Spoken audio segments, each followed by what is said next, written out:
જન આક્રોશ રેલી દરમિયાન નીકળ્યો જ્યારે શિવનગર થરાદથી, ત્યારે શિવનગરની બહેનોએ ફરિયાદ કરી કે આખા શિવનગર વિસ્તારમાં ખુલ્લેઆમ ગાંજો મળે છે, ડ્રગ્સ મળે છે અને દારૂ મળે છે. ત્યારબાદ કેટલાક મિત્રો હમણાં જગ્યાએ લઈને આવ્યા. આ બાજુમાં સ્કૂલ છે. કેમેરામેનને વિનંતી કરું કે તમે જરા સ્કૂલ બતાવો.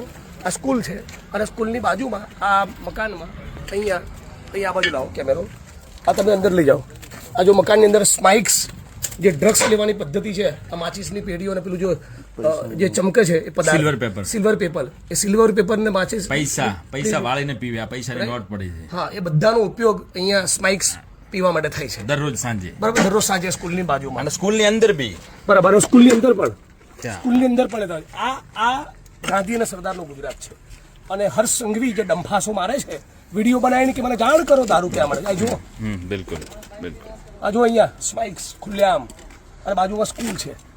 સ્કૂલની બાજુમાં તમે સાઈડમાં જાઓ ભાઈ, સ્કૂલની બાજુમાં બતાવો સ્કૂલ. આ સ્કૂલની બાજુમાં અહીંયા આ ઓરડીની અંદર અહીંયા આ ડ્રગ્સ મળી રહ્યું છે. અહીંયા ડ્રગ્સ લોકો પીવે છે. આ બાથરૂમ છે સ્કૂલનું, એની અંદર બેસીને લે છે. આ બાથરૂમ અહીંયા તમે ત્યાં જાઓ, ત્યાંથી અહીંયા હું કટ કરું છું. હવે બોલજો. હવે અંદર જતા રહો કૂદીને. ચલો સ્કૂલની અંદર. હા, સ્કૂલની બાથરૂમમાં છે. તો આપણે જાણ કરીએ છીએ. જો બે બધા મિત્રો જે અહીંયા પણ બોટલ પડેલી છે અને બાજુમાં સ્કૂલ છે. હજુ બાળકો બતાવો. અને બાજુમાં અહીંયા ડ્રગ્સ વેચાય છે. આના દરવાજા તોડીને ભારતીય જનતા પાર્ટીની સરકાર કહે છે બનાસકાંઠા જિલ્લાને 2 મંત્રી આપે અને થરાદની અંદર એ ડ્રગ્સ વેચાય છે. બિલકુલ બહુ દુઃખ સાથે કહેવું પડે છે કે શિવનગર વિસ્તારની બહેનોએ મને ફરિયાદ કરવી પડે. તો અહીં તો અહીંના જે પોલીસ કર્મીઓ છે એની જવાબદારી બને છે ને. બિલકુલ. અને શિવનગર વિસ્તારના થરાદના સર્વ સમાજના લોકોને કહું છું કે ડ્રગ્સ અને ગાંજાના વ્યસનમાં તમારા પરિવારના દીકરા ગયા એટલે તમે એમને ભૂલી જજો, એમનું કોઈ ભવિષ્ય નહીં રહે.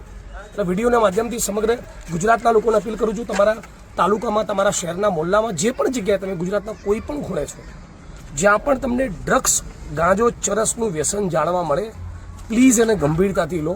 ફક્ત પોલીસને એક્સપોઝ કરવા માટે નહીં, આપણી અત્યારની અને આવનારી પેઢીને બચાવવા માટે. એવા ખતરનાક કેમિકલ ડ્રગ્સ આવી ગયા છે કે સળંગ 4 દિવસ 5 દિવસ કોઈ વાર જીવનમાં પહેલી વખત માણસ લે તો 6થા 7મા દિવસે ડ્રગ્સ ના મળે તો પોતાની માના ગળાની ચેન તોડીને પણ લોકો ડ્રગ્સ ખરીદવા જતા હોય છે. એટલે આપણે ગુજરાતને ઉડતા પંજાબની જેમ ઉડતા ગુજરાત નથી બનાવવાનું.